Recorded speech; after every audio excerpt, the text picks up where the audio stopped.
Porque a Sansa simplesmente não casa com o Robert Arryn. A Sansa tá se fingindo de bastarda do Mindinho. Ela tá muito baixa na hierarquia para casar com o Robert.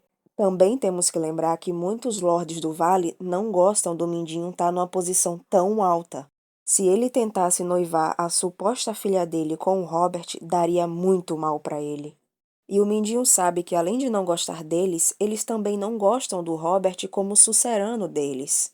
Porque o Robert é muito pequeno, fraco, doente. Ele não tem o porte físico do Senhor do Ninho da Águia. Mas sabe quem tem esse porte físico? Harold Harding, que é o herdeiro do Robert caso ele morra.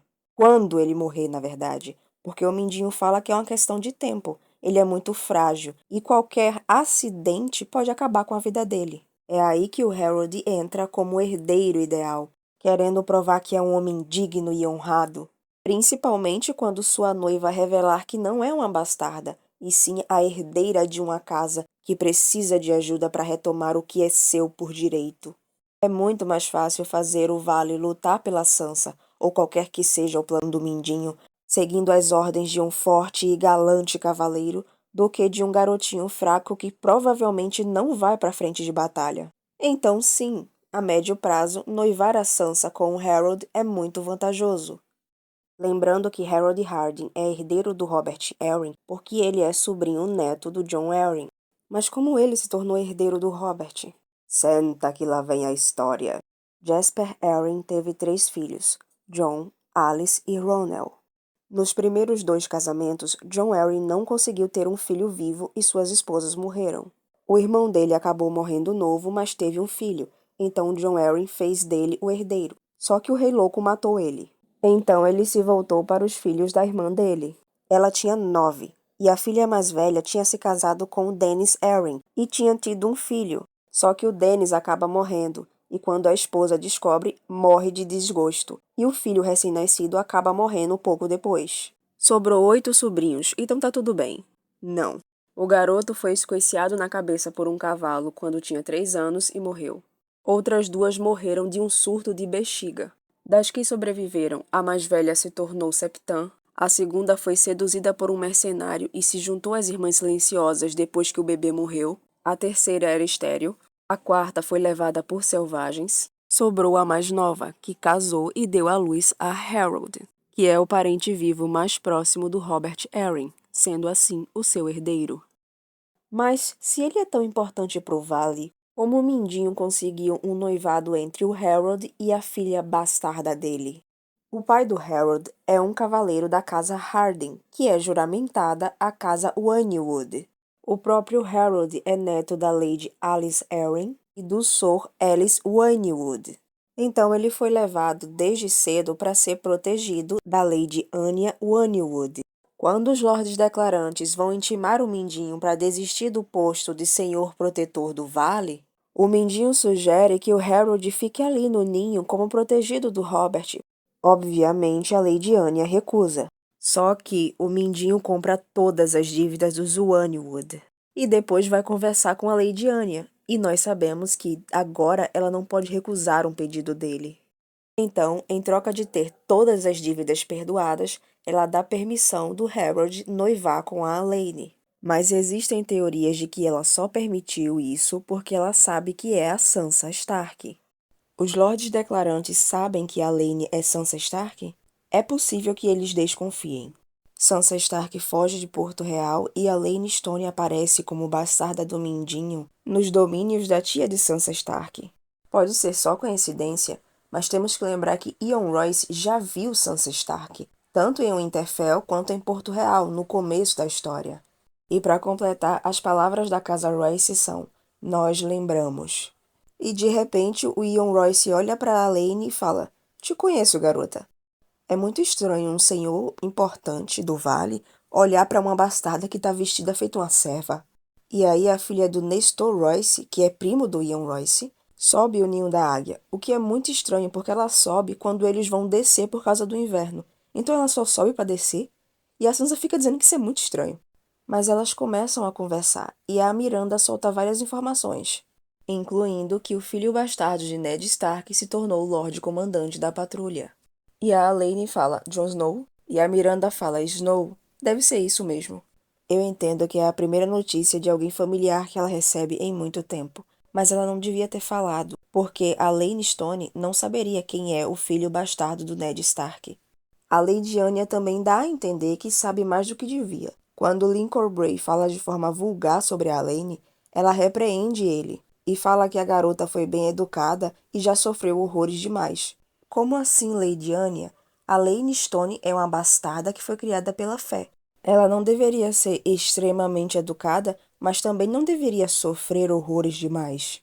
E a desconfiança que a Lady Anya sabe de alguma coisa intensifica quando ela concorda com o noivado do Harold com a Lane. Ah, mas o Harold tratou ela mal. Infelizmente, faz sentido ele tratar ela mal. O Ian Royce concedeu pessoalmente o título de cavaleiro ao Harold. Mindinho nos conta que com certeza o Ian Royce alertou o Harold sobre as artimanhas dele. E a Alayne é filha do Mindinho. Pior, ela é filha bastarda do Mindinho. Ou seja, além dele não confiar nela, ela está teoricamente abaixo da posição dele. E sinceramente, beleza não está em pauta aqui. Ele já está acostumado com belas moças tentando chamar a atenção dele. E ele mesmo sabe que beleza é passageira. A mãe do primeiro filho dele engordou depois de dar à luz, e ele fala dela de uma forma bem grosseira. Então a única forma da Alayne conseguir conquistar o Harold é encantando ele. O Mindinho até dá algumas dicas de como ela pode seduzir o Harold, mas a Alayne faz tudo ao contrário e isso dá certo, porque o Harold fica encantado por ela. Provavelmente não é o conto de fadas que ela sonhou, mas ela tá no controle. Mas se o Robert Arryn morresse, a casa Arryn acabaria? Não. A casa Arryn tem ramos cadetes. Por exemplo, a casa Arryn de Vila Gaivota. Mas mesmo que não existisse ramos cadetes, o próprio Harold se tornaria um Arryn. A gente tem que lembrar que ele é neto de Alice Arryn, que era a irmã do Jon Arryn.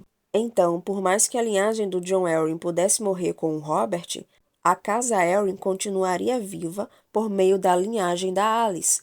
O Harold herdaria o sobrenome da avó. E se por acaso ele morresse e todo mundo ficasse desesperado para a casa Arryn não acabar, os filhos bastardos dele poderiam ser legitimados. E tudo isso excluindo os ramos cadetes, é claro. Resumindo, por mais que o ramo principal da casa Arryn esteja quase extinto, a casa Arryn em si não está tão perto de acabar quanto parece. A não ser que aconteça alguma tragédia, é claro. Harold mudaria o brasão dos Arryn? Na verdade, o brasão familiar não muda por causa do brasão pessoal. Geralmente, um brasão pessoal é para identificar uma pessoa. Por exemplo, tanto Aegon quanto Rhaenyra eram Targaryens, vocês gostando ou não, mas cada um deles tinha um brasão pessoal. O da Rhaenyra era dividido em 4 partes, 2 com a heráldica dos Targaryen, uma com a dos Arryn e a outra com a dos Velaryon. Já o do Aegon era um dragão dourado no fundo preto. Outro exemplo, o brasão dos Stark nos livros é um lobo gigante cinza correndo num campo branco de gelo. E o brasão pessoal do Robb Stark era a cabeça do lobo cinza em um fundo branco. É engraçado que na série eles colocaram como se esse fosse o brasão dos Stark, mas não é, nos livros esse é o do Robb. Outro exemplo, o brasão dos Tully é uma truta prateada em um fundo vermelho e azul, e o brasão do peixe negro é uma truta negra em um fundo vermelho e azul. Nenhuma dessas pessoas deixaram de ser Targaryen, Stark ou Tully, eles só tinham um brasão pessoal. A mesma coisa iria acontecer com Harold Hardyng, no caso, Harold Arryn. A relação que a Sansa tem com Robert Arryn nos livros é muito complicada. Às vezes ela age como mãe substituta. Quando alguém tem algum problema para fazer ele comer, tomar banho ou fazer alguma coisa, é ela que resolve. Ela lê para ele, ela conta histórias, ela vai querer o bem dele. Só que às vezes ela vai agir pensando no Lord Robert e não no garoto Robert. Por exemplo, como ele tem a doença dos tremores, talvez não seja tão seguro ele descer o ninho acordado. Mas ela vai fazer ele ir, porque ele é o Lorde e não pode ficar demonstrando fraqueza em público. Também tem o fato de que ela é a primeira garota que fica tão próxima do Robert desse jeito, então ela se torna meio que o primeiro amor dele. As pessoas acham que é sexual, porque ele pega no peito dela, ele beija ela. Mas as pessoas também esquecem do como foi a vida do Robert até agora. Ele dormia e mamava no peito da Lysa. Ele tá fazendo o que ele entende como normal, e aos poucos é a Sansa que tá ensinando e colocando limites, ao mesmo tempo que tá tramando com o Mindinho para seduzir o herdeiro dele. É muita coisa para uma garota de 13 anos. Eu não sei se ela vai salvar o Robert, se ela vai ser cúmplice em matá-lo ou se ela simplesmente não vai fazer nada. Mas qualquer decisão que ela tomar vai ser muito interessante narrativamente falando. Eu tô ansiosa para ver.